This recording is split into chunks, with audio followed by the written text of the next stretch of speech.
Hello again, welcome back. Let's fly Kerbal Space Program.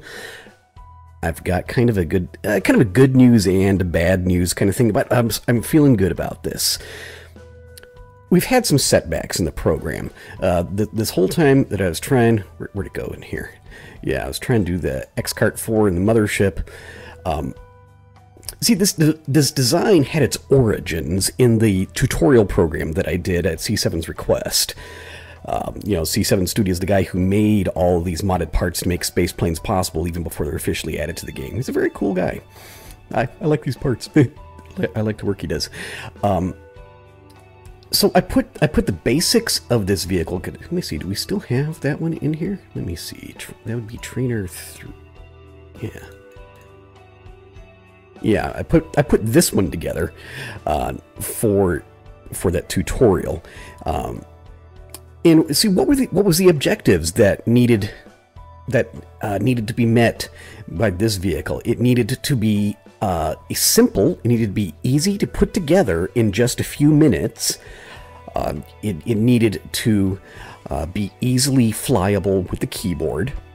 And ignoring my 30-kilometer rule, which I'm doing in the Let's Fly, it needed to be able to carry a small aircraft on the back of a large aircraft and launch the thing into outer space and re-enter. This vehicle, I would say, I'll pat myself in the back a little bit. Yeah, it was a good design. It met all of those design goals. So I was happy with it. However, the direction that we've gone now in attempting to take X-Cart 4, X-Cart 4 is Trainer 3, same vehicle, just used in different programs, and trying to adapt this vehicle into launching into launching my orbiter for a moon shot, a moon landing. The Mothership design, it was good for its original goal. It is not well suited to the task that I was asking of it. It's not the airplane's fault. Don't be sad, airplane. I was asking you to do things that you were never meant to do. So, while I've been recording these videos, you have to understand that my Kerbal engineers, that I am their boss, they work behind the scenes. We've had two separate competing teams this whole time. On one hand, we have the X-Cart team, the Ox-Cart team, who their goal was to use the existing Ox-Cart technology and to make a space plane into a launch vehicle for the moonshot. They thought that they could just take an existing space plane and adapt it for this purpose. The Ox-Cart guys, they're kind of glory hounds. They're camera hogs. Anytime there's a camera around, anytime there's a microphone recording, they've got to show you what they're doing. They've got to be talking to the microphone. We had a second team that was working quietly behind closed doors. This second team, they took a different approach. They did not seek publicity because they didn't want to go public until they actually met success. I'll show you. Well, hang on, that's not what I wanted to do. Here, we'll do it this way. The second team was led by pragmatists. We're going to, unfortunately, a lot of their develop program was not recorded. I'm going to reenact. I'm going to give you a brief summary of what happened with this second team. These guys, not so much the glory hounds, not so much the aesthetes, in that they wanted to see a beautiful craft with gracefully swept wings and all nice proportions, everything. They just wanted the damn thing to be functional. Their goal was to just build a rocket, and we're gonna put our lander on top of it, the way everybody else does. Then I came and I had a talk with them. I said, that's well and good, but I've got this second goal. Well, it's more in the second goal. How many goals do I have in this program?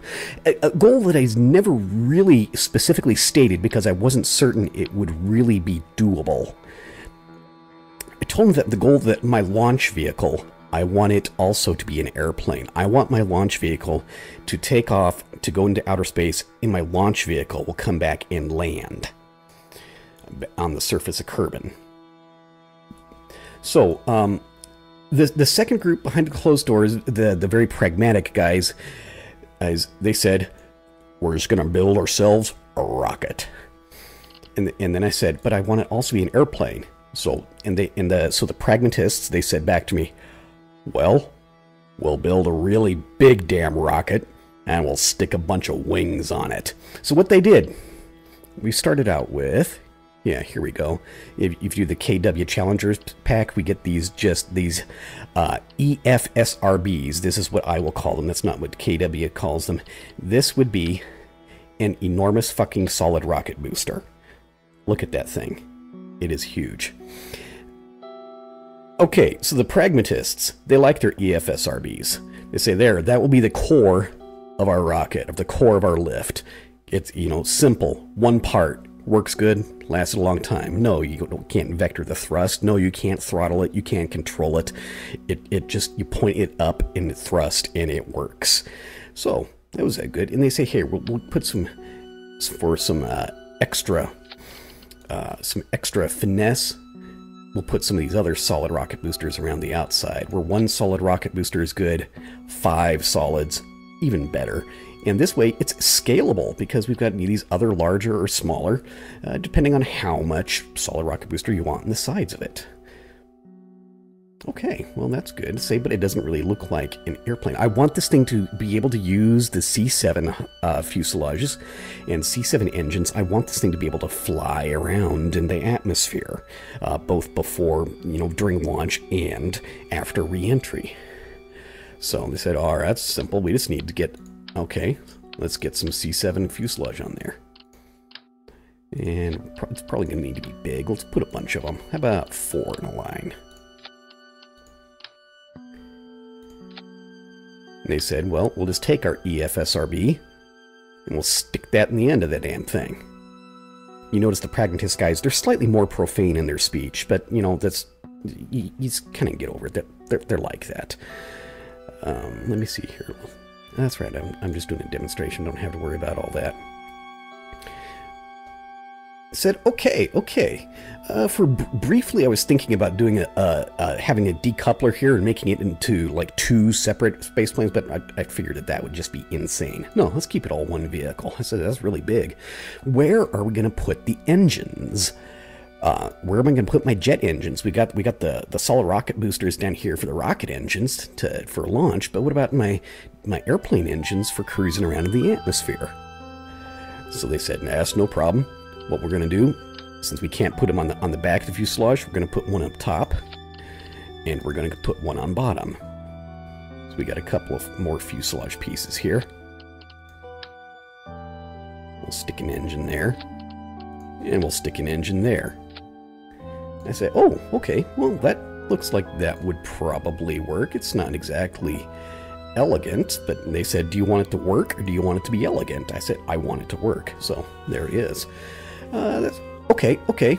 So there we've got fuselage, we've got engines, we've got 2 separate. You've got we've got the rocket engines, we've got the airplane engines. What we need is a bunch of wings.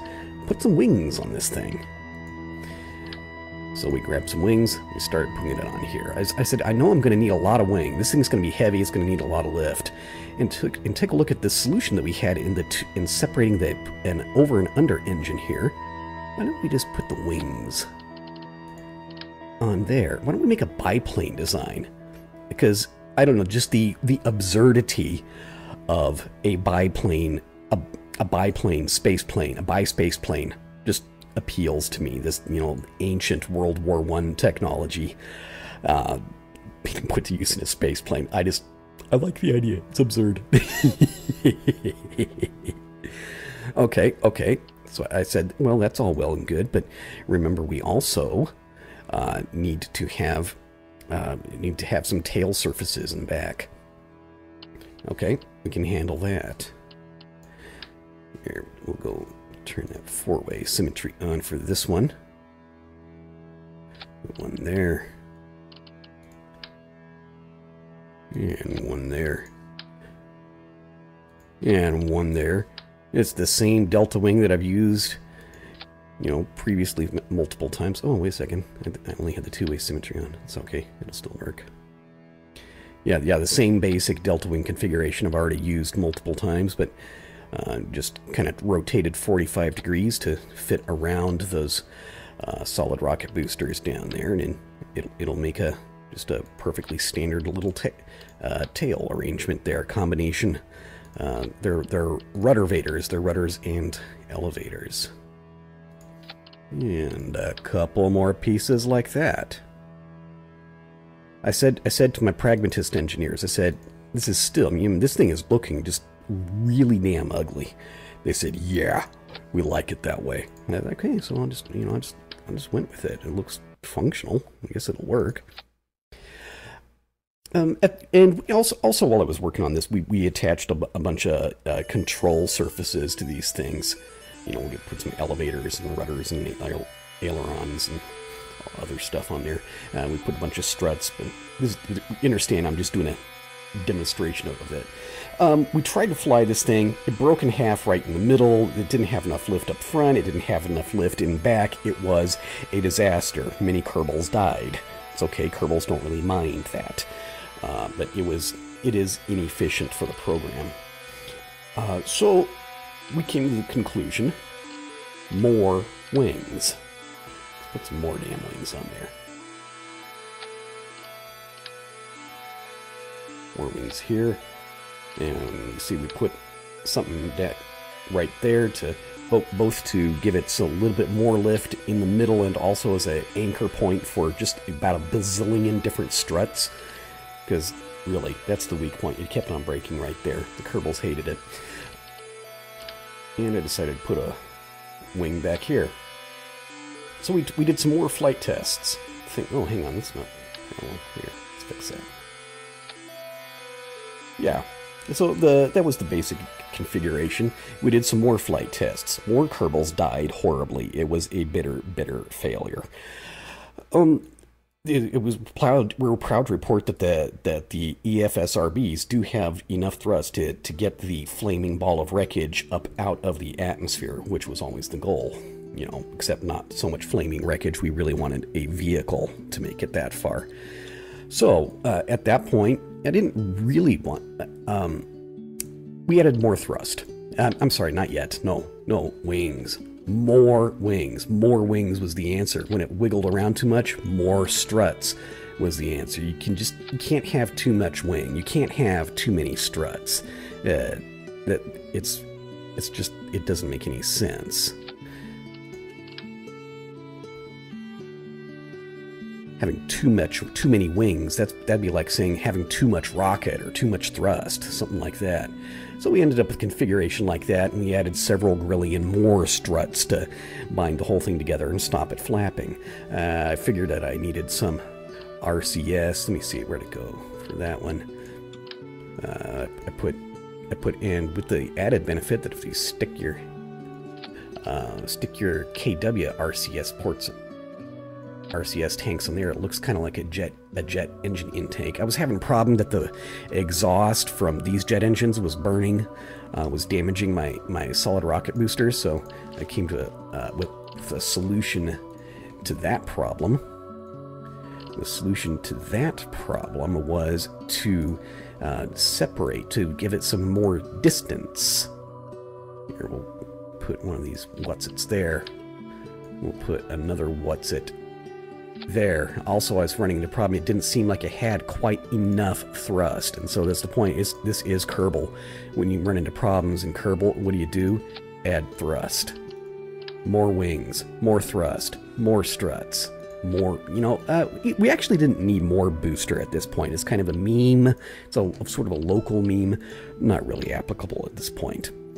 Okay, so yeah, our final configuration of my new prospective launch vehicle. This was under development, you know, all very hush hush behind closed doors while the publicity hounds were, you know, farting around in just crashing the X-Cart 4 in the Mothership multiple times. And things were blowing up, and they're screwing up fuel lines. And all that time, while we're doing that, this vehicle was taking shape. Okay, so there it was. Is at this point, about the same time that we had just drastic failures with X-Cart 4 and the Mothership, this vehicle, and I'll just go ahead and I'll load.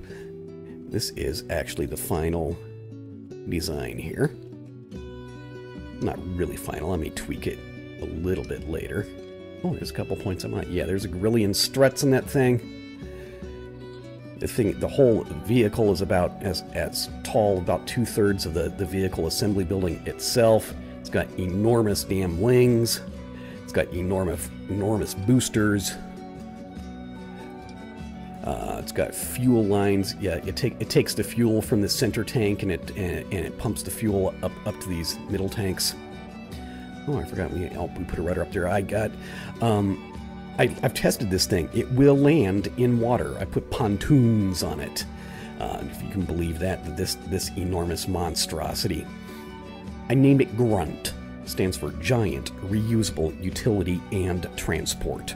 Grunt. 45, not because it is the 45th iteration. These guys had a separate naming nomenclature system. 45 because in our flight tests, this vehicle boosted a dead weight of 45 Kerbal mass units, 45 kMUs, out of the atmosphere. It couldn't do 50. 50 didn't quite make it, but yeah, 45. Which in the previous test, our X-Cart 4, even with all the additional all the additional fuel tanks, its mass is about 18 Kerbal mass units. So this has better than twice that. So I think that should work.